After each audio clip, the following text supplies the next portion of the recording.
হাসান হুসাইন রাদিয়াল্লাহু তাআলা আনহু, এই যে হাসান যে জীবন দিল, এবার সবাই বলেন তো দেখি এই জীবন দিয়েছেন কার জন্য?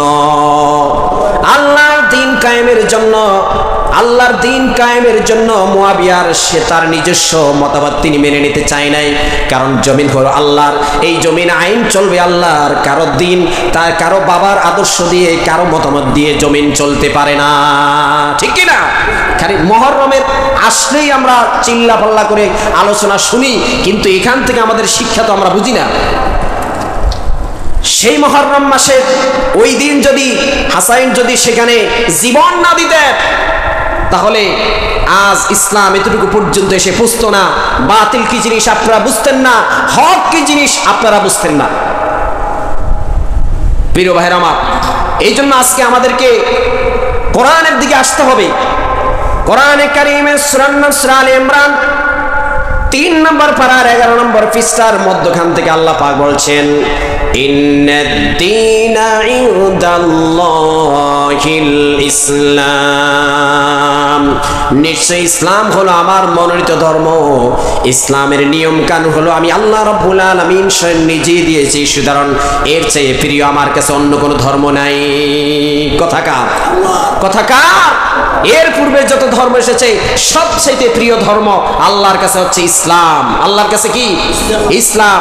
আজকে আমরা ইসলাম এত শান্তিময় ধর্ম পেয়েও ইসলামকে ছেড়ে দিয়ে ইসলামের আদর্শ, ইসলামের লালিত সেই আদর্শকে বাদ দিয়ে পশ্চিমাদের পুঁজিবাদের আদর্শকে আমরা আঁকড়িয়ে ধরেছি, সমাজতন্ত্রের আদর্শকে আমরা আঁকড়িয়ে ধরেছি, ধর্ম নিরপেক্ষবাদের আদর্শকে আমরা আঁকড়িয়ে ধরেছি, ইসলামের আদর্শকে বাদ দিয়ে।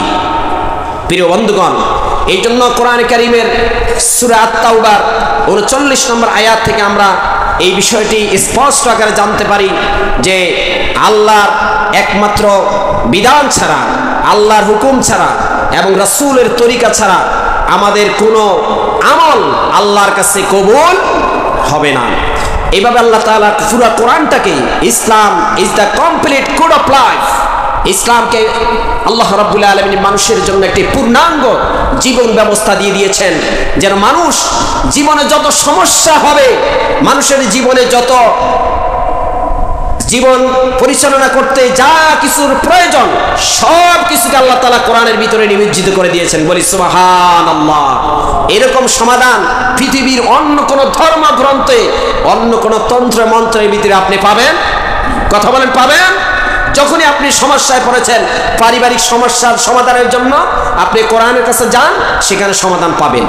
সামাজিক সমস্যার সমাধানের জন্য আপনি কোরআনের কাছে যান, সেখানে আপনি সমস্যার সমাধান পাবেন। এতে কোনো মিস নাই।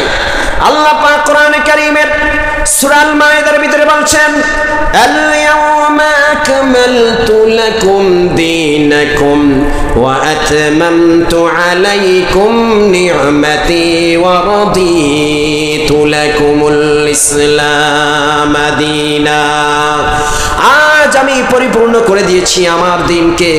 আল-ইয়াওমা আকমালতু লাকুম দীনাকুম, আমি আমার দ্বীনকে তোমাদের জন্য, ওয়া আতমামতু আলাইকুম নি'মাতি ওয়া রাদিতু লাকুমুল ইসলাম দীনা, আমি আমার দ্বীনকে তোমাদের জন্য পরিপূর্ণ করে দিয়েছি এবং এই দ্বীনের উপরে আমি আল্লাহ রাব্বুল আলামিন সন্তুষ্ট রয়েছি।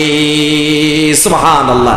তাহলে বোঝা যায় কোরআনে কারীমের সর্বশেষ এই আয়াতে, এই সূরা মায়েদার এই আয়াত 3 নম্বর আয়াতের মধ্যে এই বিষয়টি বোঝা যায় যে অন্তত যে কোরআনের মধ্যে আল্লাহ তাআলা যা কিছু দিয়েছেন, বিসমিল্লাহর বা থেকে শুরু করে সূরা নাসের সিন পর্যন্ত, বাস complete is the complete human life.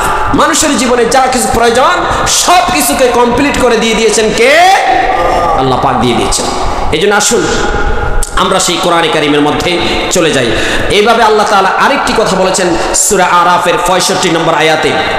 আল্লাহ পাক বলেন, লা মুবাদদিলা লিকালিমাতিহি ওয়া হুয়াস সামিউল আলিম।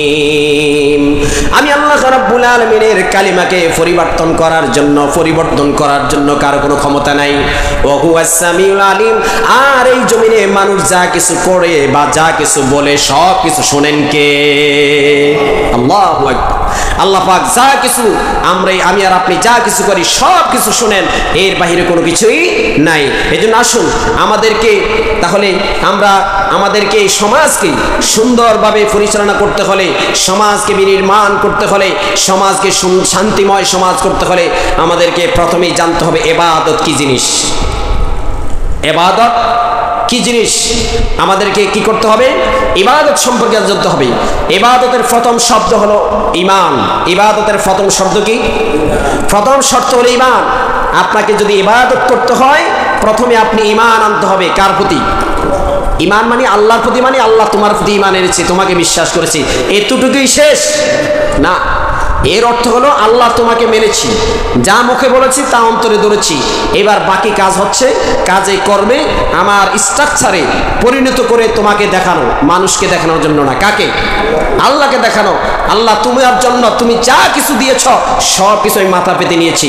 তুমি যেভাবে আমাকে চলতে বলবে, হাঁটতে বলবে, চলতে বলবে, সমাজকে পরিচালনা করতে বলবে, পরিবারকে যেভাবে পরিচালনা করতে হবে, তুমি যা কিছু রীতি নিয়ম দিয়েছ, যা ডিসিপ্লিন দিয়েছ সব আল্লাহ আমি মাথা পেতে নিয়েছি। এটাই হচ্ছে ঈমান। এটাই হচ্ছে ঈমান আল্লাহর প্রতি। কিন্তু আমি মুখে মুখে আল্লাহকে ঈমান আনলাম, আল্লাহ এক। এই আল্লাহ এক শব্দ তো এটা হিন্দুরাও বলে, বৌদ্ধরাও বলে, খ্রিস্টানরাও বলে, শুধু বলে না নাস্তিকরা, ঠিক কি না? ওরা বলে যে আল্লাহ ইজ দ্য নাথিং, আল্লাহ বলতে কিছুই নেই। ছাগল কোথাকার, আল্লাহ বলতে কিছুই নেই। ওরা শুধু আল্লাহকে মানে না, কিন্তু বাকি সব ধর্মের সব গুরুরই এক আল্লাহ আছে এই কথাটা তারা মানে, কিন্তু আল্লাহর সাথে তারা আরো কিছু শিরক করে, শরীক স্থাপন করে বিদায় তারা মুশরিক। আর মুশরিক হওয়ার কারণে তাদের জীবনে তারা অনেক দান খয়রাত করে, ভালো ভালো কাজ করে সামাজিক, কিন্তু তাদের এই আমল আল্লাহর দরবারে কোনো কবুল, কারণ আল্লাহ তাদেরকে সৃষ্টি করেছেন, আল্লাহকে বাদ দিয়ে তারা আল্লাহর সাথে আরো কাউকেও তারা শরীক করার কারণে তারা মুশরিক হয়েছে। এই জন্য আল্লাহ তাআলা তাদের এই আমল কবুল করবেন না। সম্মানিত উপস্থিতি, এই জন্য সে আল্লাহ রাব্বুল আলামিনের ইবাদত করতে হলে একনিষ্ঠভাবে আল্লাহর প্রতি ঈমান আনতে হবে। আল্লাহর প্রতি যদি ঈমান আনি তাহলে আল্লাহ তাআলা এইভাবে বলছেন কোরআন কারীমের সূরার নাম সূরা আল আসর 1 নম্বর আয়াত থেকে 3 নম্বর আয়াত পর্যন্ত। আল্লাহ পাক বলেন ওয়াল আসরি ইন্নাল ইনসানা লাফি খুসর ইল্লাল্লাযীনা আমানু ওয়া আমিলুস সালিহাতি ওয়া তাওয়াসাউ বিল হাক্কি ওয়া তাওয়াসাউ বিস সাবর।